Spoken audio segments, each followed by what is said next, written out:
हम पहुंच गए सूरजकुंड और ये था सूरजकुंड का 39th ईयर मेला, जो कि हर साल 31 जनवरी से 15 फरवरी तक लगता है।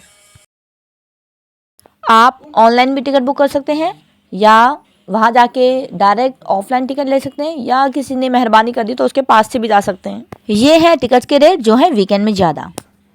ऑनलाइन टिकट किसी भी साइट से कर सकते हैं, DMRC से भी कर सकते हैं। किस दिन कौन सा स्टार आएगा ये उसकी लिस्ट है। आज जिस दिन हम गए थे उस दिन स्टैंड अप कॉमेडियन ने आना था, लेकिन हमारे पास टाइम नहीं था क्योंकि उन्होंने आई थिंक 6 o'clock के आसपास आना था। यहाँ एक चौपाल होती है जहाँ पे बच्चे स्टूडेंट परफॉर्म कर सकते हैं। हमारा एक उत्तराखंडी फोक परफॉर्मेंस थी और जिसमें ईशानी का रैप था। मेले का थीम है लोकल टू ग्लोबल, आत्मनिर्भर भारत, और थीम स्टेट उत्तर प्रदेश और मेघालय, और भागीदारी देश इजिप्ट। उस सच में डर गए हम। वहाँ सब राज्यों ने अपने अपने अलग अलग मॉडल रखे हुए थे, जैसे कि हरियाणा वालों ने 52 गज का दामन, 80 कली का घाघरा और पुरानी जितनी भी एंटीक आइटम होती हैं वो। वहाँ राज्यों ने जहाँ अपने अपने मॉडल्स बना रखे थे, कुछ लोग भी अलग अलग मॉडल बने हुए थे। अलग अलग स्टॉल्स भी लगी हुई थी, आदिवासी तेल से लेके जलेबी नहीं जलेबा। फिर दीदी और मैंने बचे हुए सारे मॉडल्स के साथ और स्टैचूज के साथ पिक खिंचाई। लेकिन इस जगह पर आते ही हम दोनों बहनों को याद आया कि लास्ट टाइम भी हमने इसी पोजीशन में पिक खिंचाई थी, और ये बात कम से कम 10 साल पहले की है। और 17 साल पहले करीबन 2009 में हम दोनों बहनें आए थे, और तब भी 14 फरवरी का दिन था। मुझे अपनी मेल से उस दिन की एक पिक भी मिल गई। ये देखो, लग रहे हैं ना ताऊ असली के। फिर हम चौपाल पहुंच गए। चौपाल वो जगह जहाँ पे बच्चों की परफॉर्मेंस होनी थी। वैसे लग ही नहीं रहा था कि ये चौपाल में है, ऐसा लग रहा था बागा बॉर्डर में है।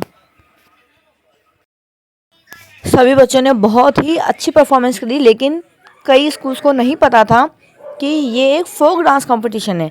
इसका मतलब वो किसी राज्य को रिप्रेजेंट करेंगे, और हिंदी गाने कंपटीशन में नहीं थे। हाँ, परफॉर्म वो कर सकते लेकिन कंपटीशन के अंदर नहीं थे।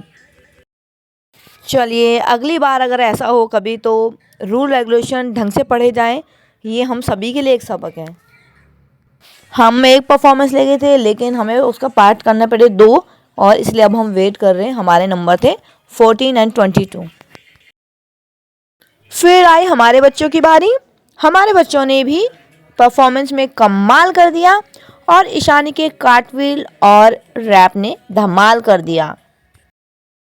वैसे ये डबल धमाल था और बच्चों का टैलेंट था, क्योंकि हमारे लिए भी एक सरप्राइज़ था।